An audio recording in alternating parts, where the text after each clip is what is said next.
भावानो जय शिवराय. आम्ही Chhava trekkers monsoon ट्रेकसाठी चंदनवंदन Koregaon Satara या ठिकाणी आलेलो आहे. गडावर येताना पाहिलं तर प्रत्येक ठिकाणी अतिक्रमण झाले. उत्सुकता खूप होती गड पाण्याची, पण हे पाहिल्यानंतर इच्छाच झाली नाही गड पाण्याची.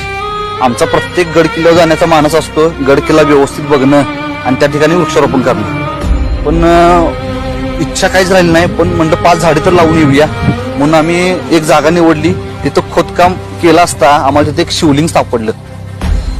शिवलिंग सापडल्यानंतर एवढं वाईट वाटलं, ज्या ठिकाणी आमच्या मावळ्यांनी स्वराज्यासाठी रक्ता मासाचा चिखल केला त्या ठिकाणी ते अशी आमची शिवलिंग देवदेवस्थानं गाडली जातात. या शिवलिंगावर कधी काळी थोरले महाराज आपले छत्रपती शिवराय नतमस्तक झाले असतील, ते शिवलिंग गाडलं जाते.